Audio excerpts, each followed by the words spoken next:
Welcome, everyone. I am Caroline Mack, and I'm an exec on Netflix's original family films team. To begin, I want to say a big thank you to Kate for hosting this event today, showcasing a film near and dear to my heart, Skater Girl. Full disclosure, I was the executive of the film, so my bias will be on full display because I couldn't be prouder of it.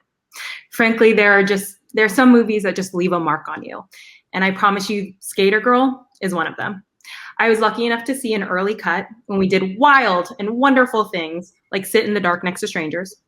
I remember laughing, crying, and most importantly, I remember when the movie ended, the whole room was just silent because we all needed a moment to process the amazing journey we had just been on. Then, of course, there was a huge standing ovation. I may or may not have yelled a woo or two. And now, a little over a year later, I am just so thrilled it's on Netflix for the world to see.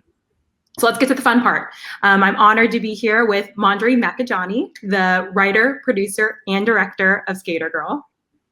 Vinati Makijany, writer and producer of Skater Girl. Amy Maghera, who plays Jessica in Skater Girl.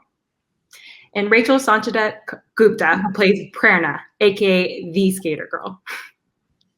All right, Manjari, let's start with you. You are a powerhouse, the writer, the director, and producer on this. Tell us why it was important to you as a filmmaker to tell this story, why skateboarding, why set the movie in India? So, I mean, just as a filmmaker, I often gravitate to stories that have sort of human triumph in it, have ordinary people in extraordinary situations, just that human spirit and human behavior that really sort of draws me. And I'm super curious to explore what goes on in somebody's mind. How do they make decisions in conflict? And I wanted to sort of make a very relatable, universal project as first feature. So when I stumbled upon the skateboarding movement that was sort of picking up in India, I was just fascinated by how something like skateboarding could be breaking through, the social barriers through caste system and uplifting the community it was thriving in. And I was just amazed to see not one, but several communities across India that had little skate parks or skate spots, and just see the impact it was creating. And I couldn't sleep. Every morning I would wake up and that would just keep playing in my mind that, wow, I'm in LA here. I see skateboarders every day. But something as unique as skateboarding was completely transforming things back home. And that sort of germ idea really stuck with me. And Vinati and I took a sort of journalistic approach, and we said this has to be mainstream, and we have to bring this sort of idea into a very relatable concept. And that's how that was the genesis of choosing skateboarding and setting it up in India. I love that. I have been in Venice. I have been in the way of skateboarders, so it is definitely a worldwide thing. Rachel, this is your first feature. Congratulations. Thank you so much. So what was the experience like? Did you already know how to skateboard? Did you learn for the film? I actually did not know how to skateboard. I auditioned at Sanjeev's office as an actor. And when I first, heard about the film, I was like, oh my God, I'd never really, known anything about skateboarding. And I was really excited. And then the journey started learning skateboarding, started doing it. And yeah, I pretty much loved it. Well, you were beautiful in the film. You made me cry multiple times, so my makeup thanks you. Amy, was this your first experience shooting in India? And also, actually, this is a two-parter. What drew you to this film? Say that last part again. What drew you to this film? Oh, okay. So this wasn't my first experience shooting in India. I've done a couple of films before this. I used to actually live in Bombay for about 5-6 years. What drew me to this film was that it's so unique, like nothing I've ever experienced before, even though I have shot in India, but I've never shot in such a rural village like this. So we shot in a village called Kanpur in the middle of Rajasthan, and it was just a phenomenal experience to be able to spend time in like what I classify as like the real India, and kind of immerse ourselves in the lifestyle there, they were so welcoming, and to be able to talk to the kids in the village, and the adults as well. Like by the end, we were just so familiar with each other, and just to experience this a slower pace of life and how present they all are. You know, maybe it's not, they don't have as much as we do in the West, sort of monetary wise, but it was so, yeah, it's just so amazing to be in that surrounding. Yeah, that village was beautiful. Although one of my favorite parts is when you get thrown like dirt out or poop at you. That was probably one of my favorite scenes. Yeah, that was fun. Well, Vinati, I feel like you were a huge part of casting this film and didn't do it necessarily in the most traditional way. So I feel like you've told me you did workshops instead of like casting calls. So would love to hear more about it. That's right. I mean, after Manjari and I finished scripting this film, we felt this was a film that we couldn't do conventional casting with, right? Like we really needed faces and actors that don't look planted in the rural space, but they need to look like they belong. And they need to know how to skateboard, or they should have the potential to be skateboarding. So there were two approaches. We could either train skateboarders in acting, which we did for some of them who played cameos. And then for the leading characters, we were open to finding non-actors and non-skateboarders and sort of training them and grooming them in both these skill sets.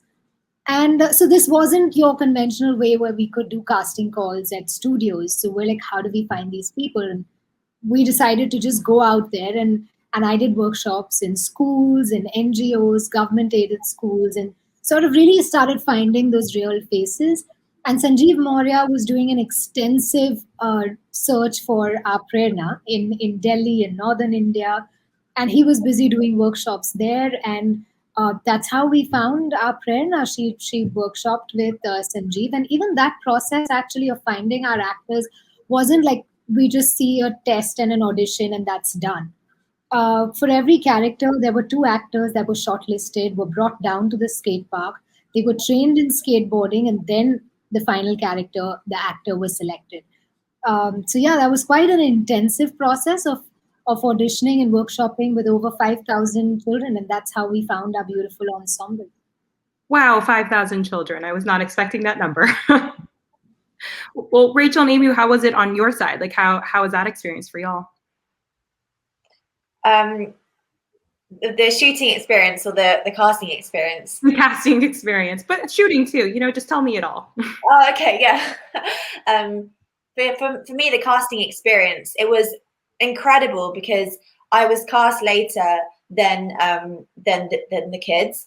And so by the time I got to India, I was just completely mind blown. I remember Emmanuel, the producer, took me to the skate park that they had built, and I was like, hold on, this wasn't here before. You built this for the film, and now it's a part of this village. This is crazy. And these kids were just zooming around like they were just so at home, and just doing all these amazing tricks and stuff. So I was just like, where am I? You know, what's going on? So yeah, it was just absolutely incredible just from the first second that I arrived. I love that. And Rachel, I mean, I have a little bit of insider knowledge, but you know, how was it for you? Well, it was intense, to be very honest. We had a really jam-packed schedule. Like, we had a little skater camp where we'd wake up in the morning, we'd have our, workout sessions, then we'd have our skateboarding sessions, then we'd have a movement and voice and acting workshop, and then we'd have our street skating sessions, then we'd go out in the village and talk to the girls. And then in the evening, we'd, finally sit down for some scene work or just like strip work or something. And it was intense and it was jam packed and it was hectic, but at the same time, it was a lot of fun. For the filming part and skating part, I was petrified of skateboarding. I was so scared. And a lot of my fears actually made it to the film, which was really sweet of Manjari and Vinati. And yeah, it was intense and it was a lot of fun. Wow, Vinati, Manjari, this sounds very intense. It was very intense, and even though we sort of spread it out because it was intense, we spread it out over like 5 months. They picked up the sport and the improvs and the scene work so beautifully, and it helped that when we went on set, it just translated because everything they absorbed as a sponge during this sort of artist residency of sorts, it just came through. And yeah, it was definitely intense. And like Rachel said, things that she was experiencing while skateboarding, we adjusted some scenes to incorporate that. So, for example, a drop-in that she was petrified of doing, we were like, oh, let's change this trick and let's actually make her scared of doing a drop-in. Let's write that into the script.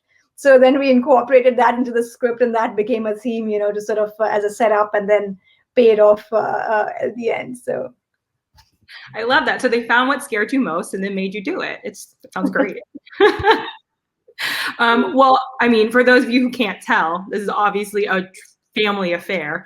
Manjari and Vinati are sisters, and, shout out to Emmanuel, who Amy had mentioned, who's Manjari's husband and also a producer of the film.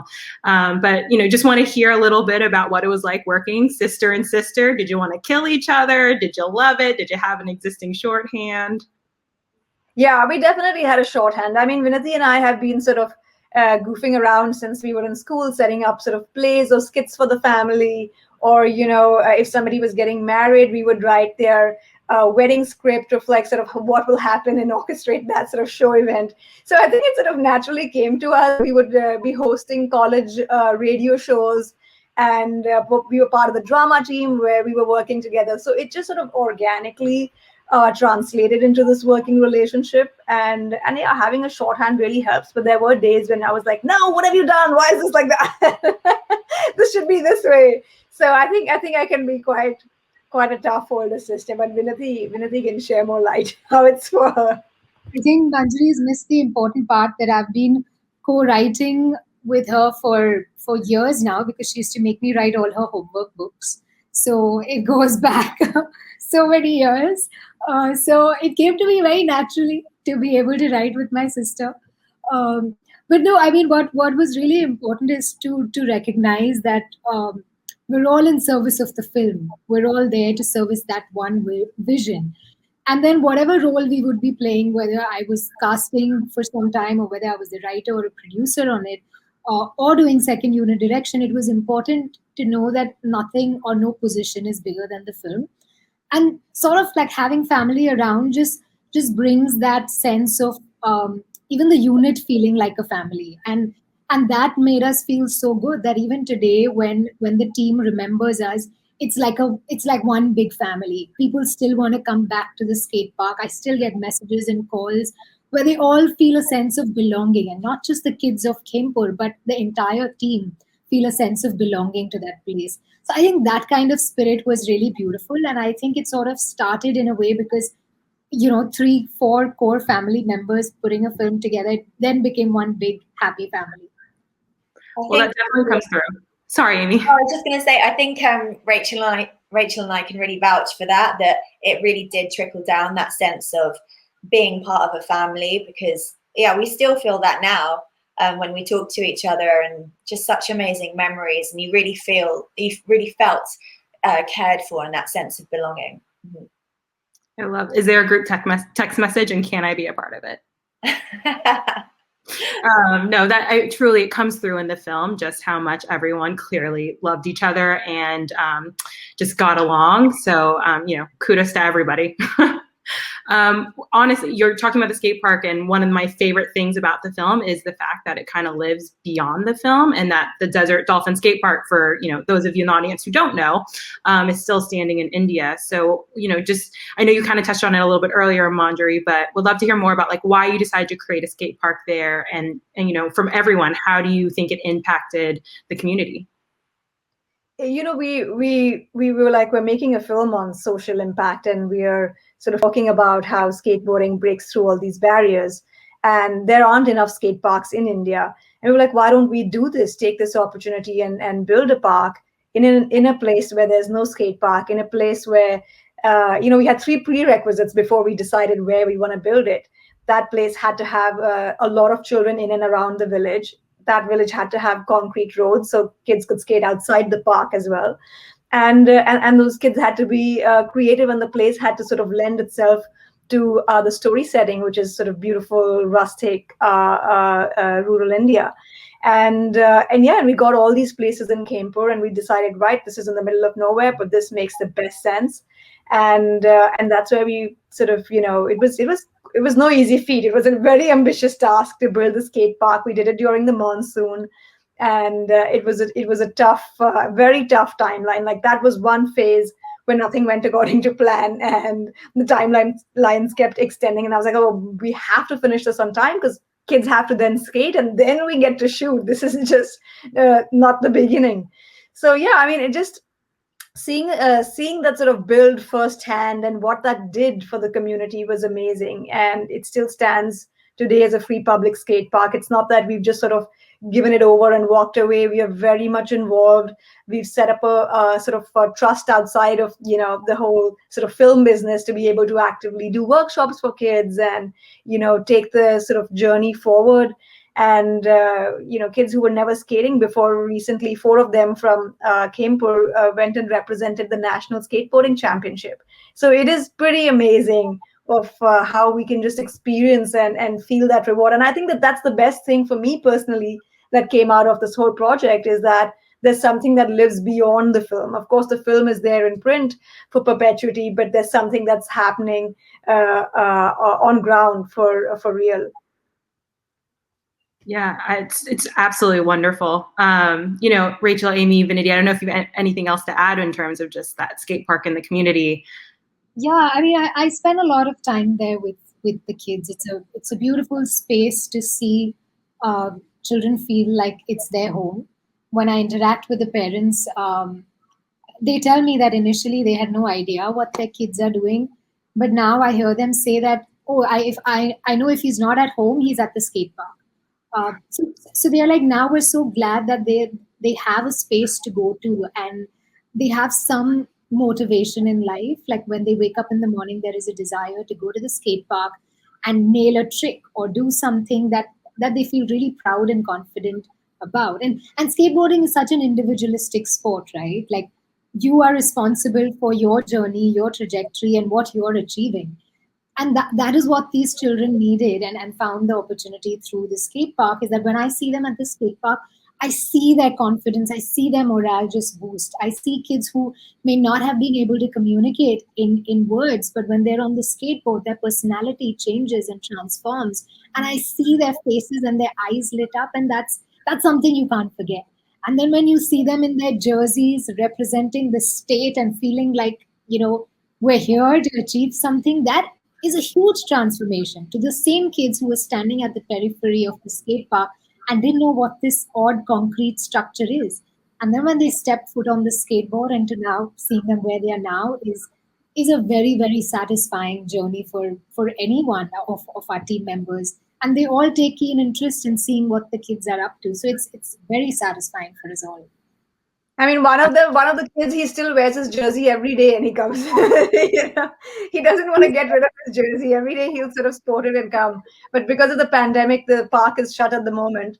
But yeah, they still don their jerseys quite proudly.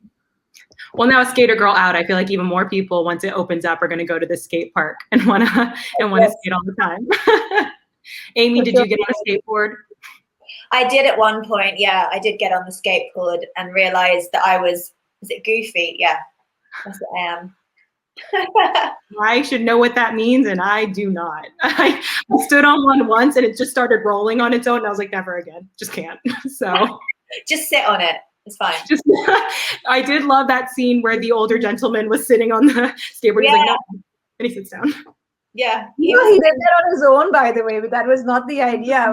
We thought he would stand, and just in the scene, he was like, no, I got it. I'm going to do it this way. That was so great. I mean, one of my favorite lines is also from Eric, where he was like, no matter where you are in the world, everyone hates a skateboarder. And I was like, that is very true. Very true. Yeah, and so true. And all skaters resonate with that line. They're like, "Yep, it's the truth. It's the truth everywhere." Yeah, that's what he said when he said that line too. Yeah. Yeah, so to skateboarders everywhere, we see you and we support you. Well, I wanted to also ask, this one's for all of you, what the film means to each of you, but also what was your favorite memory from the set? Ooh, favorite memory. There's so many favorite memories from the set. But there was one that sort of really stuck with me when one of the young boys, Joginder, who's a skater, really good skater. So the kids would always hang around my video village, and they'd just be watching what's going on. And he came up to me and said, I really want to do what you do when I grow up. And that really was quite something and very memorable, because he's like, every time you say, "Yep, got it, moving on," everything around changes and everybody's running and changing things around. He's like, I want to be able to do that. So this is a boy in like this village who never would, I would have never imagined would have a female to look up to in sort of a leadership position. And he was like, yeah, I want to do what you do. So it's pretty amazing to see that sort of role reversal for them, and that really was a memorable moment for me. I think mine would be so that the boy that plays Tipu in the film, Vivek, he's called in real life, and yeah, I really got along with him, and he'd make me play piggy in the middle the whole time with him. And then one day, we had a little bit of time off. It just happened to be the two of us, and he was saying, "Oh, I really want to play cards, like a game of cards." But we were looking, and we thought, well, we don't have any, so I moved on to do something else. And then about 15 minutes later, he called me, and I went to where he was, and he'd actually made playing cards with some cardboard that he'd found, and like drew the numbers and the little symbols on them. And I was just so, I don't know, just so kind of moved how he'd used his imagination to just create it. Yeah, I mean, for me, so many moments, so many beautiful moments. But I think the one that really stayed with me was something similar to what Manjari experienced. There was a skater girl, an actual skater girl, who was a part of the finale. And she was really anxious and nervous to be on such a big set and be around so many people. She came from a very small village in India. And at the end of it, when we had finished filming, I was just talking to her, and we were just taking a little interview. And when I asked her, what do you want to be when you grow up? She just looked at me and she said, I want to be like you. And it was, again, so moving, like exactly like what Manjari felt, where I could see that just being on a set around so many people was giving them hopes and aspirations. And that really stayed with me. And that's actually one of the things why we even chose to say, a story with a female protagonist, because growing up, we were kind of naive about the fact that, oh, wait a second, who is the sort of female role model we have? And, how do we change that? How do we make it more, how do we make this more normal? And so that was kind of exciting and rewarding at the same time. But of course, there were so many other fun memories, not to say like we just remember the part where people said, oh, we want to be like you. There were just so many beautiful memories from the construction phase. There was a time when in the construction phase where concrete came in and it dried on the skate park, and it was a mess. And all the build crew had to sort of redo the whole thing, dig that concrete out, throw it away, and do an entire section. And I was like, what? That's the moment I was like, what are we doing? Is this like even real? And at the end of the day, the volunteers had such a positive sort of attitude. They're like, yeah, at the end it's going to stay for the kids. And that's also a super memorable phase that's there in a very tiny glimpse in the movie, but it was a whole drawn out affair. Yeah.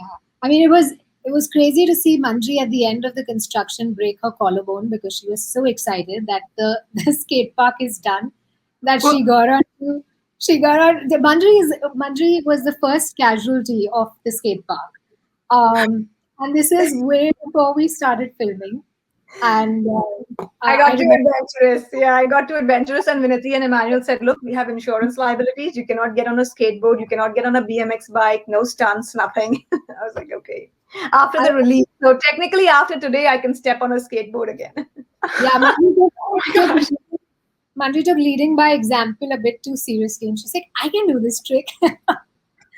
That wasn't the last time that they got too adventurous. I remember while doing one of my stunts when I had to jump off a ledge and I was so scared. I was like, you know what? I'm scared of heights. I can't do this. I just can't. And they had like mattresses and everything. Like the entire stunt team had like done it in a proper way. But then they were like, you know what? You live only once. You can do it. And like, you just try it. And then both of them just went and they jumped off that ledge. And I'm just looking at them like, what did they just do? What did they just do? What is happening? And I was like, you know what? I can do it too. And then I just went for it. And I guess that just says that they're really adventurous and really inspiring people. Things that we wanted Rachel to do, and she was like, oh, I'm not sure. I was like, oh, okay, we'll do it. And we were nervous as well, but we were like, we better do it because we are asking her to do it. So we went. Each one of us went and jumped off that ledge. When she goes after her skateboard.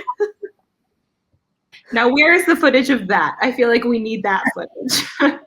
Yeah, we should definitely cut to that footage of Prerna jumping in. And somebody actually said, "Oh, that's a stunt. That's a stunt person." No, it was Rachel who did it.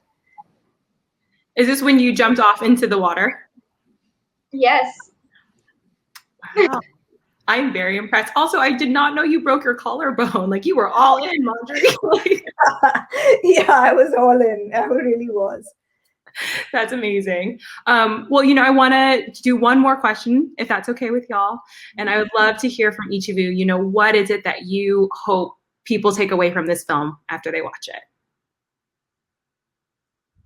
And I'm like, who am I going to put on the spot? Yeah, I'll go last.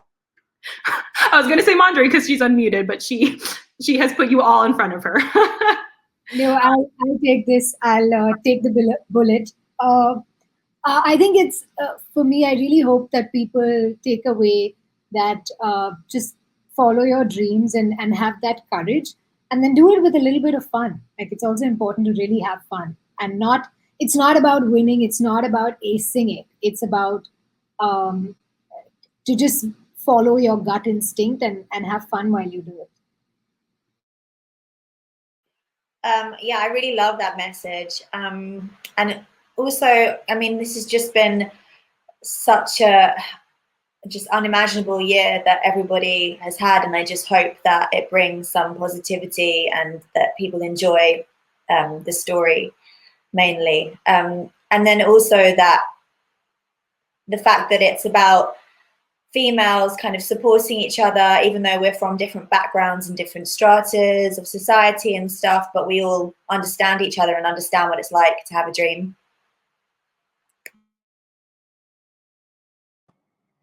I think they've said it all. I mean, just women standing up for women and, being able to just conquer your own fear. Just, don't put your head into it. Just go for it. And, we'll see what happens. Yes, jump off a ledge when you need to. I love it. Yeah, and I also think it's about, we say a lot. Like, but it is about,